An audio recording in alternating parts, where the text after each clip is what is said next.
Let's get things straight. We are in a vital cultural moment.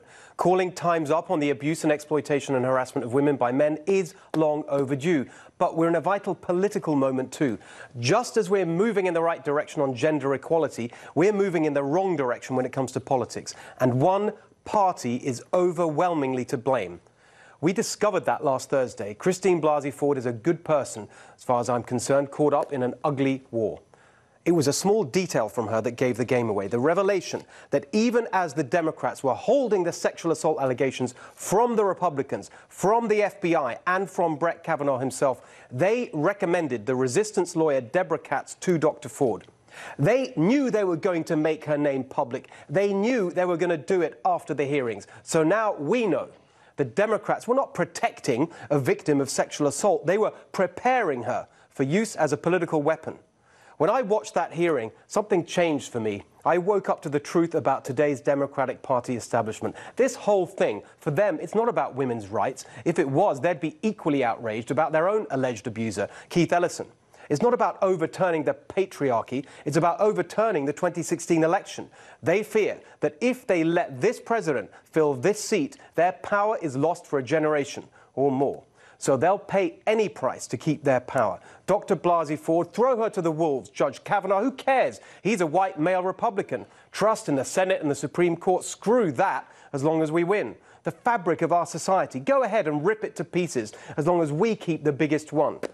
You know me by now. I try to be reasonable, positive, open-minded. I hate partisanship. I want to help build a populist movement beyond party, one that's pro-worker, pro-family, pro-community, pro-America. But I can't take these establishment Democrats anymore.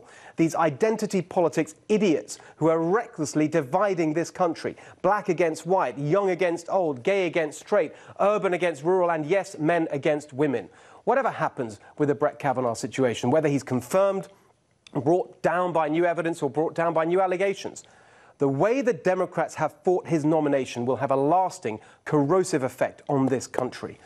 Before Thursday, I just disagreed with them. Now, I'm frightened of them. Frightened because the mask was ripped off. Underneath all that pompous, sanctimonious, self-righteous preening about social justice and the right side of history, they disdain actual justice. They remind us of the darkest days of history.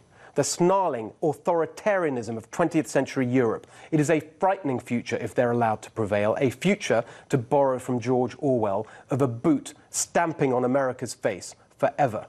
These divisive, dangerous Democrats must be defeated before they destroy America. Tell me what you think at NextRevFNC and at Steve Hilton X. Joining Joe and Lisa, Fox News contributor and syndicated radio host Richard Fowler. Richard, I'm just going to say it out loud. I mean, it's your party. They threw Dr. Ford to the wolves. They have totally politicized this process.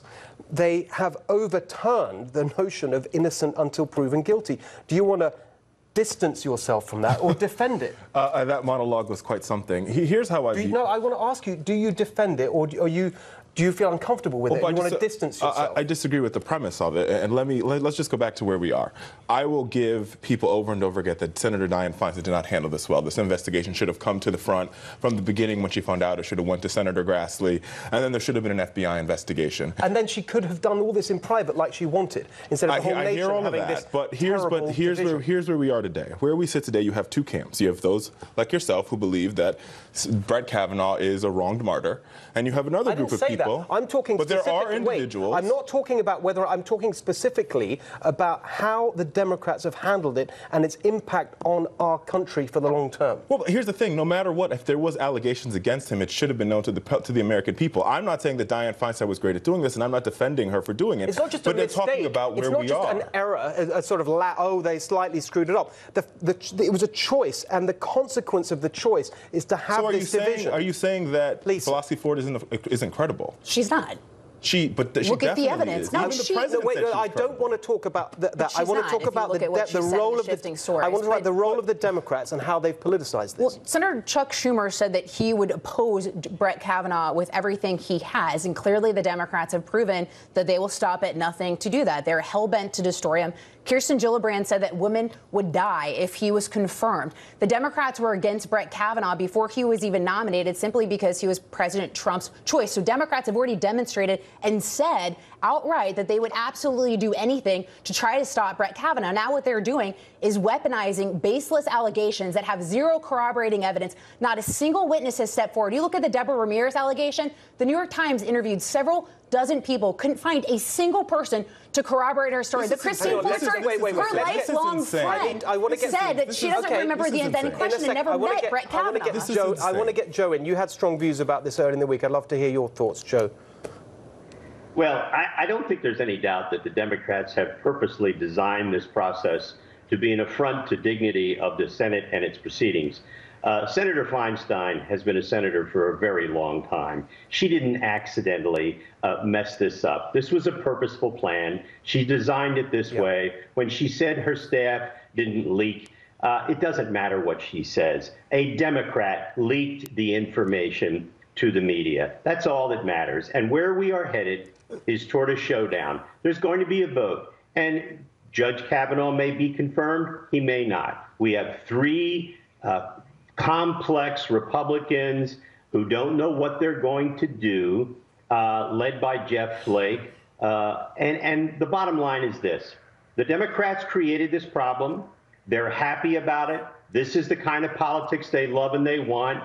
The accidental leaking of her name by Democrats is just a part of a system that they have designed. They want power. They'll do anything to get it. And they don't care if they sacrifice a fine man, his wife, and their two lovely daughters. And I say to them, I hope you all rot in hell. Oh, God, this is absurd. This is ridiculous. Okay, this Richard, is ridiculous. Fine. First, to say that a whole party should rot in hell is ridiculous, number one. What is absurd? Excuse me, I'm talking. I did not interrupt you, and I will not be interrupted. I did not interrupt you. Just let's interrupt Joe. Or not. What's absurd about what I said? That I will not. I will tell you what's absurd. Please, I will tell you exactly what's absurd. Joe, you've had your say. Now, Richard, last word to you. Here is what this boils down to. I just can't wait. Are you done? Are you done? Not yet. So listen, this is very simple. When some people heard the testimony of Brett Kavanaugh this week, and they thought that his delivery nullified the message. There are others that don't believe that. There are others that believe his delivery was on spot and perfect. Here's where we sit today. Today we sit here. We have very smart law enforcement, very smart investigators looking into all sides of this case. At the end of this week, they will release a report. And based on that report, senators will have a chance to vote. This doesn't come down to the entire Republican caucus or the entire Democratic caucus. This comes down to two senators in particular.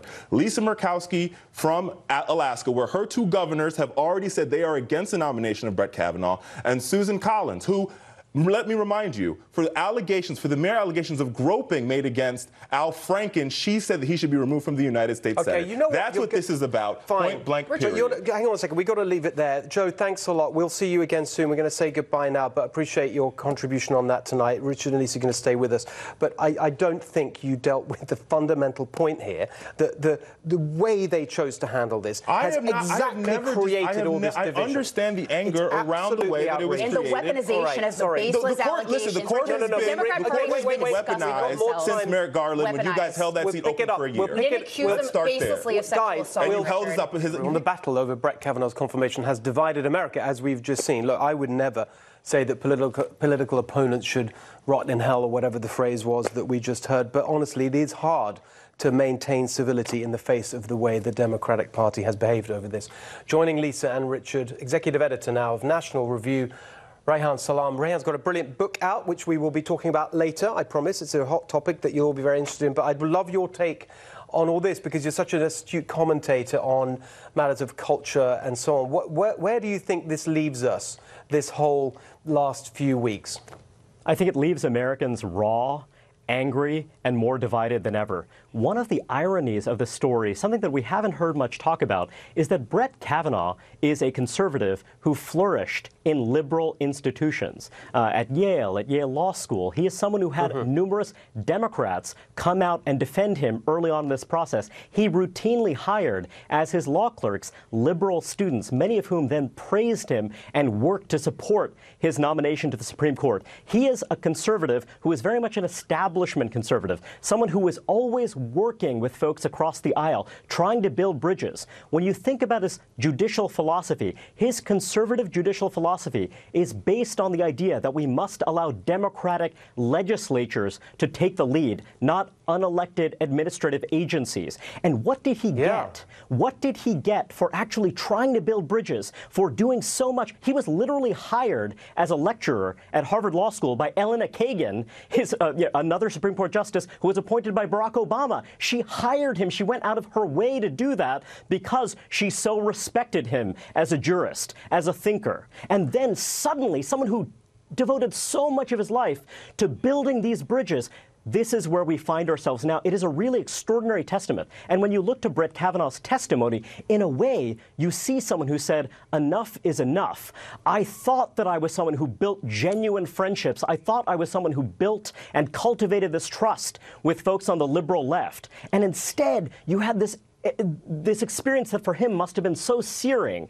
And you see this happening to many conservatives and Republicans right now. People who felt that we can bridge these divides, and now feeling as though perhaps that's not the case. You really put it, well, you know, I had that feeling this week. Honestly, I'm one of those people. I had that feeling. No, I mean, look, Steve, obviously, I'm mad, okay? I've been honest about this all week, and I think the only thing I agree with what Richard said is that this is about Merrick Garland, and for Democrats, this is about political retribution, and what disturbs me is that they're willing to drive someone's name and his family through the mud without zero evidence, without any corroborating evidence, and that doesn't matter to them because this is about politics. As I said before, Democrats were already against him before he was even named. What about due process? What about Brett Kavanaugh?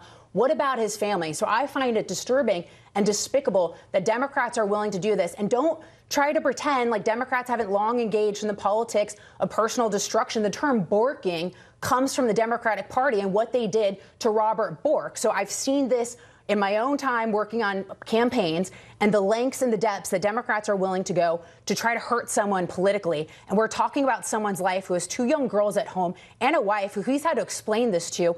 And the 3 stories that have been brought to the surface, there is zero corroborating evidence or not a single witness that has stepped forward to say that it's true. Okay, Randall, again, the last word. Professor Blasey Ford also has a family. Yes. And I think... well, why is she in the spotlight? Precisely because of what the Democrats did. And we can That's a ridiculous point. But we can have this That's a ridiculous point. The reason that Dr. Ford was there and her family had to suffer was the choice of the Democrats. So don't you bring that up. Wait a minute. Let me make the point. They could have made it private. Let me make the point. They could have handled all this privately. And you have every reason to be angry. Lisa has every reason. Dr. Ford has every reason to be angry with your party. Can I finish? Can I finish, please? Both of you guys have reasons to be angry because it is a job. Dr. Ford has every reason to be angry with your party. You guys have every reason to be angry because you guys are opinionators. We have had 113 different Supreme Court justices go through this process and make it. And not one, not even Clarence Thomas invoked politics as much as Brett Kavanaugh did in this. In response to what happened to him from your party. In response to what happened to Clarence Thomas, he didn't even invoke politics. The Supreme Court has been, should be, and should continue to be above political reproach. No matter who's in charge of the Senate, no matter who's in charge of the House, and no matter what the political rancor is. It's not even worth having a discussion when it's so the middle of America. That's a ridiculous thing to say. That is where the middle of America is. That is why Brett Kavanaugh's approval rating is as low as America. You're not interested in that's the reason why the problem isn't with Democrats. Look, the problem is 2 Senate Republicans. Democrats were saying in response to Martha's interview with Brett Kavanaugh that he wasn't indignant enough. He needed to be more mad. He seemed like he was guilty. And then now because he is angry because the Democrat Party has dragged his name through the mud baselessly, for that matter, without any evidence. It doesn't matter. You dragged his name. No. We're going to have to go. I'm sorry. We're out of time. We're out of time. Whether or not Democrats do it or not. No time. Sorry, Richard. We'll have you. think there's some more time later, but now we have to go. Coming up, a can't-miss Swamp Watch takes on the Democrats of the Senate Judiciary Committee. Stay for that.